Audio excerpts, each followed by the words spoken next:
Hi, today's review is the Wet n Wild Photo Focus Concealer 6-hour wear test. It is now 86 degrees out in New York with 70% humidity, but it feels like 93. It is very hot, very humid, and quite disgusting outside. This is Wet n Wild, 2 formulas of it mixed together. What I did was I have soft ivory and soft beige. I mixed them together because the soft beige is a little too dark and I have to mix it with the soft ivory. Before using this, what I did was I use a primer before I put on any type of makeup. What I do is I use Laura Geller Spackle Treatment Even Tone Makeup Primer. I put this all over my face except my pores. For that, I use Hard Candy Pre-Defense Primer Serum. I take this and I pat it in very, very gently. You only need a little bit to try to reduce my pores. I have mild to medium rosacea, and my pores right here, you might even be able to see them a little bit, right here, get a little large, even though I use medicated scrubs, facial scrubs, all this different stuff. I use them every day and I can't seem to reduce them anymore, but that's just how it is. What I do is I also, after I put that all on, I use Coty Airspun, and I have translucent extra coverage. The extra coverage can get a little thick once you take it and you put it on with your beauty blender, or then what I do is after I put it on the beauty blender, I let it sit. Especially I use this to bake. It's a good color, but it's a little extra coverage. And what I do is I take a blush brush and I just go over and wipe off any excess, and I blend it in around my chin and my neck. And I have really, and it sets it. It doesn't feel sticky. It doesn't feel gummy. You know how you get all that, and it doesn't bother my neck. I don't get any stickiness, and especially on my forehead. I might look a hair shiny. What I did was I just hit my face again with Maybelline Master Fix Face Studio Setting Spray. I use this twice after I'm done with my makeup, and then just before I'm leaving, I use it again.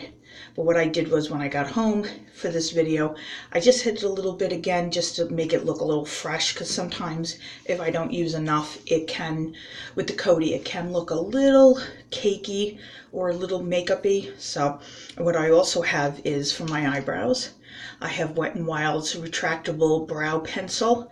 I don't know how new this is. I've bought it a couple times, and this is the color medium dark brown. I like it very much. It's got a very interesting tip. It's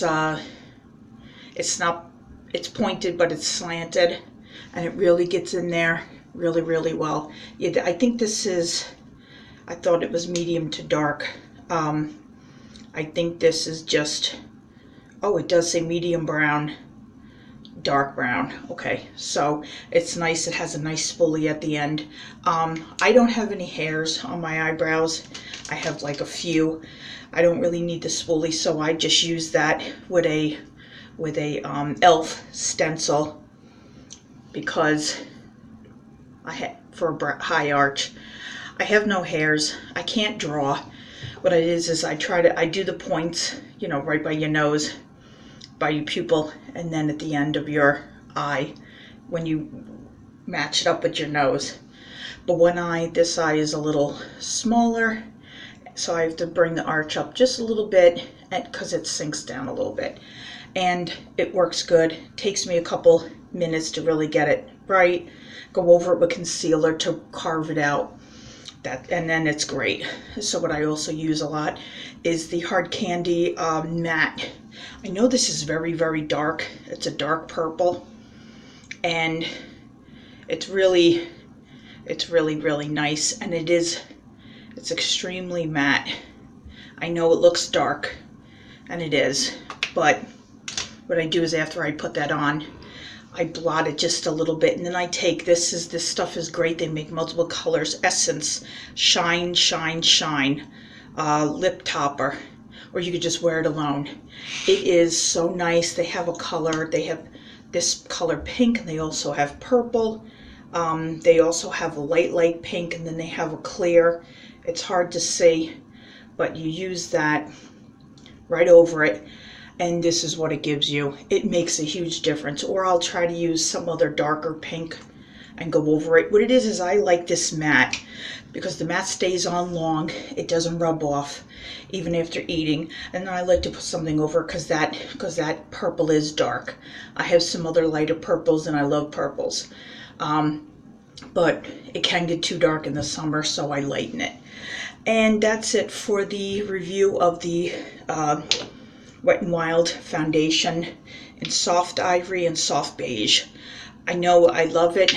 I know everybody complains about the chemical smell. Once you get over it, it does kind of smell like nail polish or a little bit of paint, but it's a very good, for $4.99, it's a very good foundation. One of my next reviews, in one or two of these reviews, I'm going to be using the NYX new foundation that just came out, and I would love to try, I'm trying to think of who it was. I'm trying to use another foundation. Oh, Milani. Walmart, in my Walmart, barely has it. I've tried Target. I'm probably going to have to buy it online. I really would love to try the Milani.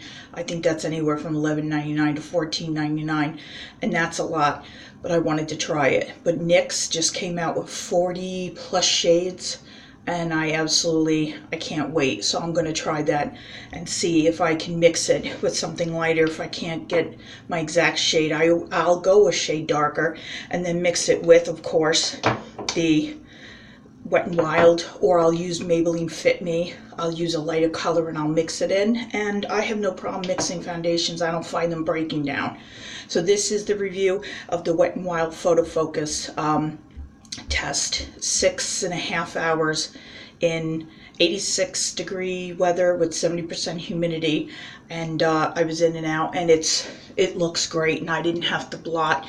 It's amazing. I've only been home about 5 minutes and jumped through my new shirt, my new shirt on. So thank you again for watching my review, and I'll see you next time. Thank you.